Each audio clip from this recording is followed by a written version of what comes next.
अपने ही नियम में उलझी यूडब्ल्यूडब्ल्यू विनेश फोगाट पर आई बहुत बड़ी खुशखबरी। जी हाँ, यूडब्ल्यूडब्ल्यू यानी यूनाइटेड वर्ल्ड रेसलिंग अपने ही रूल्स में उलझ गई है। यहाँ तक कि विनेश फोगाट को जिस तरह से इन्होंने सिल्वर मेडल से वंचित किया है वो भी अब इनके रूल्स के अगेंस्ट जा रहा है। और यही पॉइंट भारतीय वकीलों ने पकड़ करके CAS में जोरदार दलीलें दी हैं। तो कौन सा वो नियम है जो कि यूडब्ल्यूडब्ल्यू ने खुद ही तोड़ दिया है और अब यही नियम विनेश फोगाट के लिए सबसे बड़ा प्लस पॉइंट साबित होने जा रहा है और भारत को 7वां मेडल दिलवाने जा रहा है। तो आखिर क्या है वो नियम, इस वीडियो में हम उसी पर डिस्कस करने वाले हैं।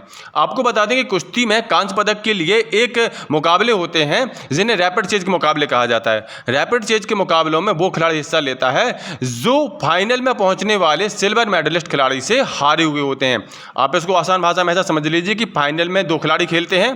फाइनल में जो खिलाड़ी हार जाता है उस खिलाड़ी ने लीग मैच में जिस खिलाड़ी को हराया होगा उस खिलाड़ी को रैपिड चेज में खेलने का मौका मिलता है, यानी कांस्य पदक जीतने का मौका मिलता है।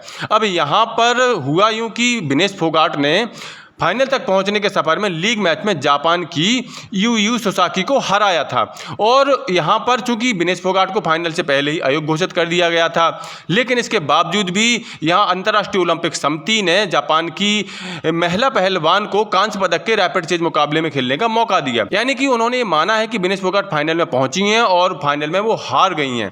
तभी तो फाइनल मैच में हारने वाले खिलाड़ी से लीग मैच में हारने वाले खिलाड़ी को रैपिड चेज में जो अवसर दिया जाता था उसके अकॉर्डिंग उन्होंने जापान की महिला पहलवान यूयू सोसाकी को कांस्य पदक के लिए रैपिड चेज में खेलने का मौका दिया है। और यही दलील भारतीय वकीलों ने यहां CAS में कही है और वास्तव में सही भी है। यहां पर आपने विनेश फोगाट को तो कोई मेडल दिया ही नहीं, आपने तो विनेश फोगाट को डिस्क्वालीफाई करने के साथ ही उसे सबसे अंतिम नंबर पर रख दिया था। अगर विनेश फोगाट सबसे अंतिम नंबर पर आई हैं तो फिर किस आधार पर जापान की महिला पहलवान यूयू सोसाकी को रैपिड चेज में खेलने का मौका दिया गया?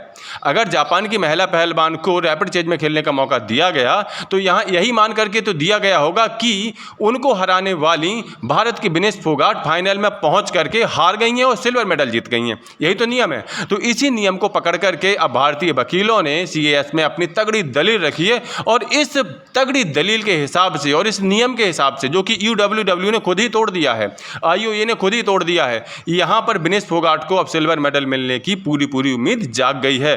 और 100% चूंकि यूयू सोसाकी को रैपिड चेज में जाने का मौका मिला था, इसके हिसाब से तो विनेश फोगाट ही सिल्वर मेडलिस्ट हैं। तो यहां पर अब सिल्वर मेडल मिलने की पूरी उम्मीद जाग चुकी है।